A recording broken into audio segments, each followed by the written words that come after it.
Okay, so in one of our previous videos, we received kind of a question from Throwing Pennies regarding when the technique is actually finished. If I recall correctly, the wrist was broken and we just stopped it there. So what we're going to do is go into depth about it, showing a more practical way to finish the technique.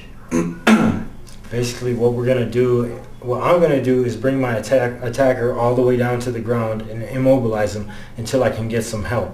That's the modern version of doing it. A long time ago you might kill the person, but that's not acceptable these days. You have to wait for friends, family, police, ambulance to arrive to come and help you with the situation. So I'll show you.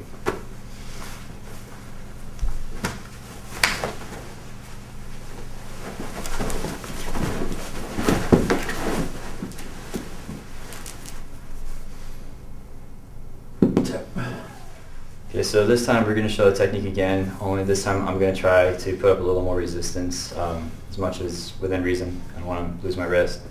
But it's also to demonstrate that this is still practical, even if it's not that perfect scenario, because you'll never receive that in a real street fight. The person's always going to be fighting back and trying to resist.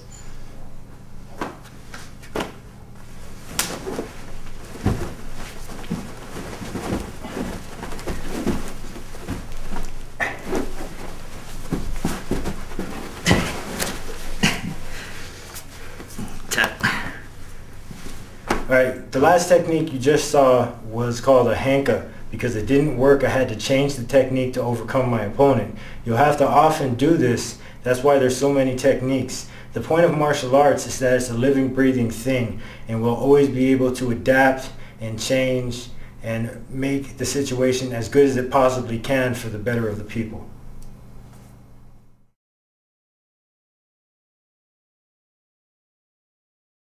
Okay, so another request from Throwing Pennies was what to do if there is a 4-point pin onto the ground. Best advice, don't let that happen. Usually the person's going to be bigger than you. It's going to be very difficult to execute a proper technique. But in the event it does happen, there's still options that you might have available to you depending on how fast you react. We're going to do this a little slowly so you can understand at least the concept of what's going on. So, I'm on the ground.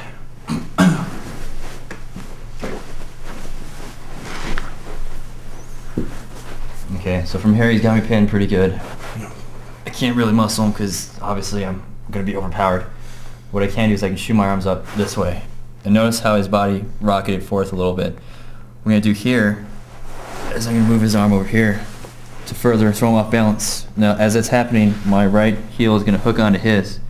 And then I'm just going to throw all my intention that way. Right away what I want to do is I want to put what's called a shuto hold on him. Basically what it is a shuto, but you're putting these tips into the chest in between the clavicle.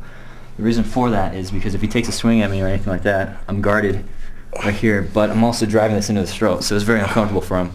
If he tries a knee, I'm going to try to pin him, but basically what I want to do is I want to get out of here because he's obviously bigger than I am. I'm going to get lucky again if the same situation was to happen. So as I'm trying to get away, he might be going for me, might be taking a couple swings. I'm just going to dig in deeper. If he's going to try to get up, just send him right back down. And from here, you can do a dive roll, diving into a kemi. I'm out of here.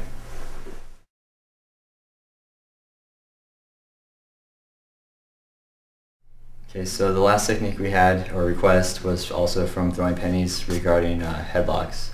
So we're going to go ahead and demonstrate a couple of headlocks and a couple of ways to get out of them.